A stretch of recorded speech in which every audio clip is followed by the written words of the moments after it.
Hey guys, it's Jason from the Rubber Duck channel. Today we've got a really cool project. My father bought an old Jaguar and he owned a car just like this back in the late 80s and loved it. He always talked about it and never wanted to sell it, but he did. Like a lot of us do with our cars. We wish we never sold them, and you know, this car just spoke to him and he fell in love with it and he's missed it ever since. So it was really neat to see him buy this old car again that, you know, he had when I was a kid. And, you know, he brought it by and he's really proud of it. The only problem is up on the passenger side fender, there's a horrible gash. Just, you know, the paint's missing. It's about 4 inches long and it's all rusted. There's a dent there. And it just looks awful. It's certainly a big black eye on this car. So I wanted to fix it for him, and I thought this would be a great time to pull the video out and show you guys how I go about doing that. You know, he got some quotes from a body shop, and it was anywhere from $1,000 all the way up to $1,500 from one body shop. So you certainly can do that if that's what you want to do. But if you're interested in fixing this kind of stuff yourself and getting professional results, I'm going to show you how I do it today. I've talked about in a lot of other videos how I do paint and body work for friends and family and myself, and this would be a great video, I thought, to take you through the whole process. So I'm going to show you the supplies you need and, you know, how you can fix this for around $75, and then we'll show you the process, and hopefully you guys will really like the video. So let's head over to the bench and I'll show you all the supplies we need. All right, so here's what we're going to be using today. We are going to be using Evercoat Metal Glaze. It's a polyester finishing and blending putty. Because the damage is not terrible to the fender, we're not going to have to use full Bondo. This is kind of a step between Bondo and, say, like a glaze. So it's right in between. It's going to be perfect for this job. It's also easy to sand and easy to work with. So we're going to need blue painter's tape. We're going to need several assortment of sandpaper. You're going to need definitely some drop cloths or something to cover the rest of the car. And then as far as paint, we're going to be using this is a base coat, clear coat, so this is going to be your base right here. And you can see that this is Chromex Jaguar Moorland Green is what the color code came back as. So that is a base coat. And here is, in the same family, we are using the Rapid Cut-In Spot Clear Coat, as we're going to clear over it. And we are going to use a spot blender as well. This is a clear coat blender, so it'll hide the line and the halo that traditionally you weren't able to hide. So this is a great product to have. And for primer, we didn't do anything fancy. I'm just using rust-oleum filler primer. This is a pretty good over-the-counter primer that's cheap and will hide a lot of imperfections. So this is the primer we're going to use. So let's go out to the car and we'll take a look at the damage. Okay, so here we are at the passenger side fender of the Jaguar that my father bought. And, you know, this is what we're looking at here. This area is about 4 inches long or so. It's not terrible, but it's starting to rust. And there's a small, if you run you can't even see it, but if you run your hand over it, right in here you can feel a small dent. That's what that Evercoat in there is going to take up. It's not a big enough dent to really require, you know, full Bondo or anything. So we're going to put a little skim coat of that on here, and we'll sand it out, and it'll be really good. So the first step here is we're going to start with 150 grit sandpaper, and we're just going to start to blend and knock off the hard edge of this paint right here and get it about as smooth as we can before putting the Everglaze on there.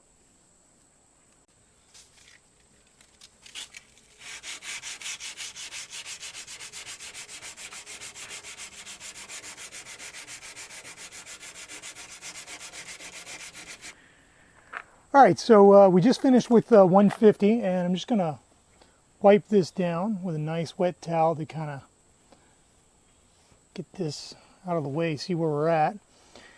And that exposed a lot of it, and we got a nice roughed up surface, perfect for the glaze. So going to just keep that nice and clean as we can. And it's time to go mix up the glaze.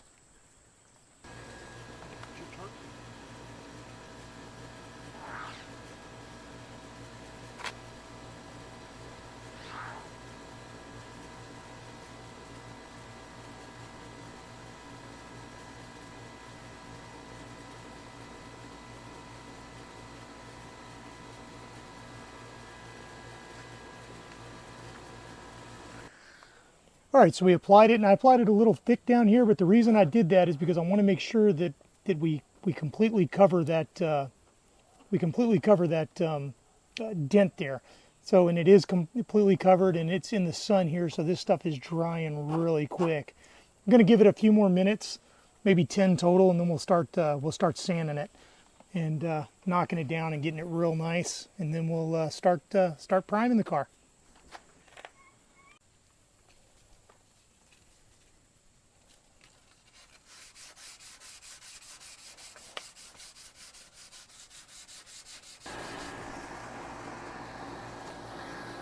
All right, so now we've gone through 3 grits of sandpaper. We've gone through 150, 220, and I finished it off with 400. And I roughed up a little bit beyond both sides because I wanted to, of how I'm gonna lay the base in the clear. This is perfectly smooth now. You can't feel any dents. So we're ready to go ahead and lay a base of filler primer on and start seeing where we're at. All right, so we've got it. As you can see, we've got the whole car masked off. We're leaving this area right here, and we're just going to work as close as we can into this area right here. We're going to try not to get up to where we get a line or anything else. And we're just going to prime it, and so we're going to prime it right now, and we'll pick the video up after we shoot a little spot prime on it.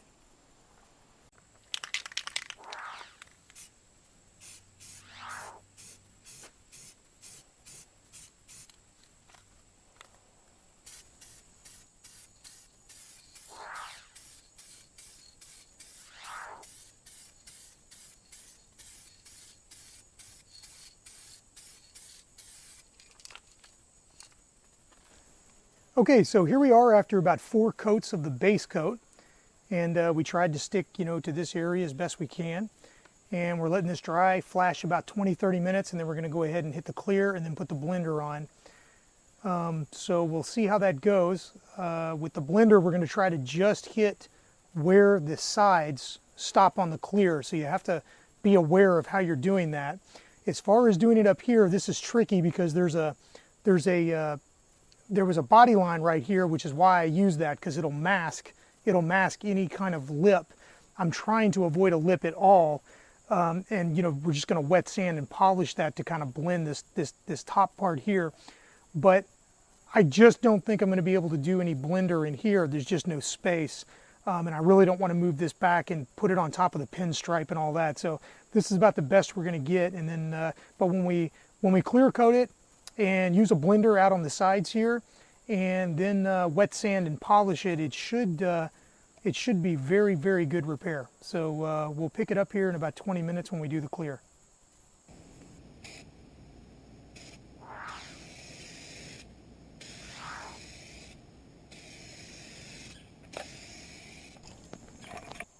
All right, so here we are after 3 coats of clear, and it looks beautiful. So I've pulled up the tape a little bit on each side. I'm going to spray a final light coat of clear, and then I am going to use the blender in this area here where I stopped on the other side, and then I'm going to just try to use the blender up on where this line is, since I really don't want to pull the line up, this tape up, because of the pinstripe. And I'm sorry I'm talking kind of funny. I've still got my mask on, so that might be why I sound funny. So anyway, we're going to go ahead and hit it with the last coat of clear, and then hit it with the blender real fast, and we'll see how it comes out.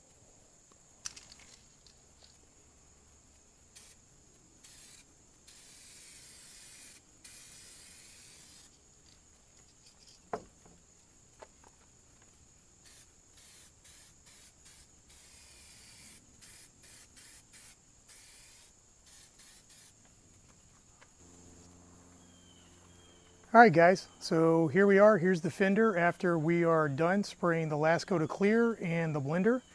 And a little bit around the top there, it's got a little bit of a haze right in this area right here. But that's because we actually wet sanded it before we started, and that's going to be all buffed out. So it actually looks really beautiful just like that.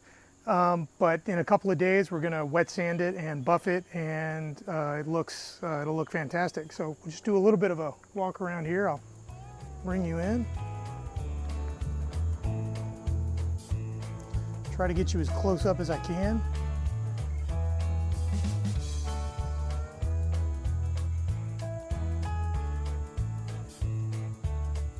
But that's it. She looks great. Wow, it really turned out great. It's like it was never there. So anyway, I hope you enjoyed the video. I hope I tried to show you some easy steps you guys can follow for doing a repair at home, right out on your driveway, and save yourself a lot of money. So anyway, I hope you enjoyed it. Please be sure to rate, comment, subscribe, and until next time, I'll see you again right here inside my garage.